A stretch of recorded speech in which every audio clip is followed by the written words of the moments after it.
Hello everyone, and for today's video I'm going to be talking about some all-time records in Major League Baseball for single seasons. We're going to look at a bunch of stats, look at all the major stats to see which player had the best season at that particular stat of all time. So there's one player on this list that has 6 of these records. You probably already know who it is, but watch till the end to find out. We got some crazy stats, some players that I honestly never heard of before, but going back in time, down all the way back to the 1800s for some of these records. So if you guys enjoyed the video, do leave a like, I would appreciate it. Subscribe if you're new, hit that notification bell as well to get notified whenever new videos go live. Let me know in the comments, are some of these that you're really surprised to know about? Do you think any of these records could be possibly broken? And if so, let me know in the comments by which player. We're going to go pitcher first and then a batter. The stats we're going to look at for pitchers today are wins, ERA, innings pitched, complete games, shutouts. We're going to look at whip, saves, and strikeouts all in a single season. Now, these are going to be minimum 30 games, 100 innings pitched. We're not going to look at guys that have maybe like a 10 games stretch in 1 year that they had amazing stats. You got to pitch at least a full season, or if not, most of the season. So most of these stats are over 100 innings. Some of these are 30 games. I'm going to let you know as I get to them. For batters, we've got a lot of stats. These are all at least 100 games played. Again, some batters may have better stats, but if they only play like 10, 15 games and somebody played 100, it's not really fair to them. So at least 100 games played. We're going to look at batting average, hits, runs, RBI, stolen bases, doubles, triples, total bases. We're going to look at on base, slugging, OPS, OPS plus, base on balls, and of course, home runs. So here we go with the first stat for the pitchers. Now, the first stat I want to talk about is Old Hat Radborn. Old Hat Radborn is a pitcher. He played in the 1800s. So he played from 1881 to 1891. Now, pitching for the Providence Grays, he holds a record in 1884 pitching for the Providence Grays of the most wins in the season. Old Hat Radborn went 60-12. He won 60 games that year. That is incredible. He actually had 73 starts, 73 complete games. He completed every single game he played, pitching in 678.2 innings with 441 strikeouts. That is an incredible year.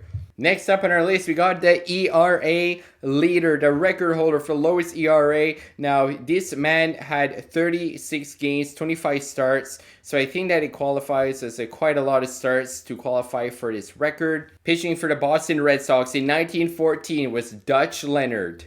And Dutch Leonard had an ERA of 0.96. Again, 36 games, 25 starts, 8 games that he finished. But again, a 0.96 ERA with 36 games. An ERA under 1 is incredible. Went 19-5 that year, 176 Ks in 224 innings pitched.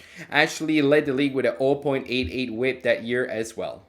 Now, I mentioned Old Hat Radborn's complete game total at 73. He didn't have the record. The record goes to this man who has 2 records that we're going to talk about. Will White, in 1879, pitching for the Cincinnati Reds, had 75 complete games. All but 1 game started was a complete game. That's an all-time record. And he also has a record for innings pitched. He had 680 innings in 1 year. That is astounding. I mean, it's over like 3 to 4 times what pitchers do nowadays. That is incredible. But again, looking at over 100 years ago, the record still stands today.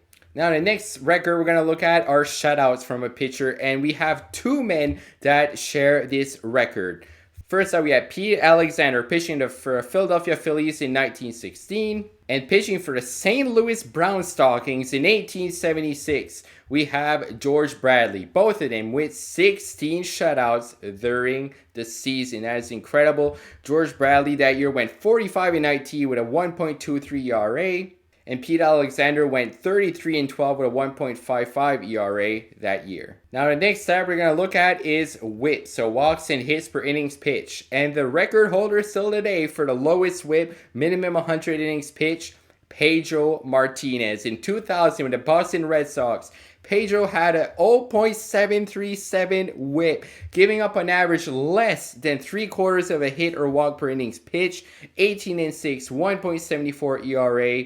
Cy Young, he was 5th in MVP voting that year. An incredible year for Pedro. Now we've got 2 more stats to go for pitchers. Saves is the one we're going to look at now, and it's Francisco Rodriguez, K-Rod of the LA Angels in 2008. He had 62 saves that year with a 2.24 ERA, 68.1 innings pitched, and 77 strikeouts, 1.288 WHIP. He was 3rd in Cy Young and 6th in MVP voting as a closing pitcher. 62 saves, that's incredible. Now the next stat is a stat that you may think a guy like Nolan Ryan would have, or Randy Johnson, the most strikeouts in a year, and it's not even in the past century. For the Baltimore Orioles in 1886, Matt Kilroy struck out 513 batters. That is incredible. Over 500 strikeouts in 1 year. He had halfway to 1,000 after his first year pitching with 68 starts, 66 complete games, went 29 and 34. So actually had a losing record with 3.37 ERA, but 513 strikeouts in 583 innings pitched is a record that still stands today. Alright, so we're starting off the records for the hitters. And in 1894, Hugh Duffy of the Boston Bean Eaters had 2 all-time records. Batting average and hits. That year, he had 237 hits with a 440 batting average in 125 games. 502 on base, 694 slugging, 1,196 OPS, 173 OPS plus. I mean, he was on base more than he was out that year. 440 batting average. He had 66 walks to 15 strikeouts. That is pretty incredible. Had 51 doubles, which actually led the league, as well as 16 triples and 18 home runs with 145 RBI. Alright, the next record for runs is actually Billy Hamilton. No, not Billy Hamilton that's playing today. In 1894, there was another Billy Hamilton. He played for the Philadelphia Phillies. And in that year, he had 198 runs. Almost scoring 200 times that year with a 225 hits, had 100 stolen bases. I mean, 100 stolen bases, that's why he was scoring that much. I mean, he was on first base, forget about it. He was scoring. He had a 4.3 batting average, a 521 on base, which led the league, 523 slugging, and 1,044 OPS. He was incredibly fast. Alright, next up, got a record for RBI, and that goes to Hugh Wilson of the Chicago Cubs in 1930. In 155 games, he had 191 RBI, leading the league, as well as 56 home runs, leading the league with 35 doubles, 6 triples, 356 batting average, a 454 on base, 723 slugging, and 1,177 OPS with 177 OPS plus, approaching almost 60 home runs. Almost 200 RBI. That is just a phenomenal power year. Alright, next up, we got probably one of the fastest guys ever to play the game. Not Ricky Henderson I'm talking about. I'm talking about Cincinnati Red in 1887, Hugh Nichols. In that year, he stole 138 bases, the all-time record for stolen bases. Only had 1 home run all year, 18 doubles. So not a lot of power numbers, but 102 hits, had 122 runs. So he would get on first, and he was gone. He was stealing 138 in 1 year. Alright, next up we got doubles, and the record holder for doubles, playing for the Boston Red Sox, Earl Webb in 1931, has 67 doubles. That is insane. 67 doubles, 3 triples, 14 home runs, 103 RBI, had a 333 batting average, 404 on base, 528 slugging, 932 OPS with 149 OPS plus, had 196 hits, so pretty much every third hit he had was a double. Now the record holder for triples goes to Owen Wilson, also known as Chief Wilson, in 1912 for the Pittsburgh Pirates. He had 36 triples. I mean, we know triple is probably the hardest one to get out of all the type of hits. Of course, you got single, double, triple, home run. And when somebody's looking for a cycle, triple is usually the hardest one to get. It's incredible just to think that he was able to get 36 triples in 1 season. And 300 average, 342 on base, 513 slugging, and 855 OPS. Had 19 doubles and 11 home runs. Had 175 hits. So he had a lot of triples that year. Now this is a familiar name that I'm sure a lot of you guys know about. Babe Ruth, the great Bambino. He holds a record for total bases in 1 season. In 1921 for the New York Yankees, Babe Ruth accumulated 400 257 total bases that year. I'm going to read off all the stats. 177 runs, 204 hits, 44 doubles, 16 triples, 59 home runs. He had 168 RBI. He led the league in most of those stats. He had 145 base on balls compared to 81 strikeouts, 378 batting average, a 512 on base, 846 slugging, and a 1359 OPS with a 239 OPS plus. One of the most crazy offensive seasons we've ever seen. Ruth with 457 total bases still holds the record today, exactly 100 years later. And that brings us to the last 6 records. One player has a hold of the record for on base, slugging, OPS, OPS plus, bases on balls, and home runs. Of course, Barry Bonds of the San Francisco Giants, getting all those records between 2001 and 2004. In 2004, he holds the record for the highest on-base percentage ever at .609.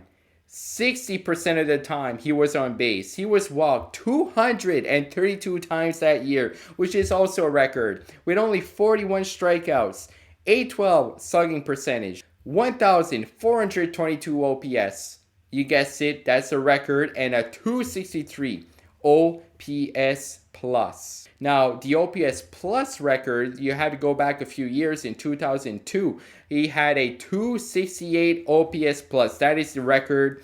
In terms of slugging, it was in 2001, the year prior, with an 863 slugging percentage. I mean, that's higher than a league average of OPS nowadays.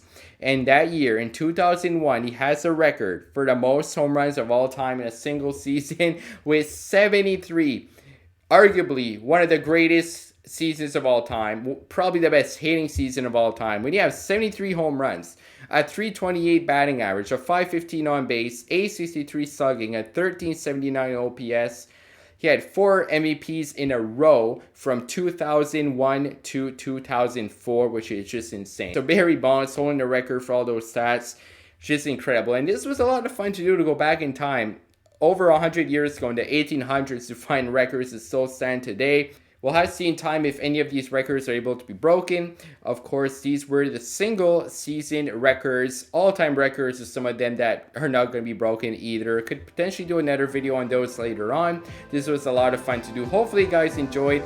Thank you for watching, and as always, have a great day.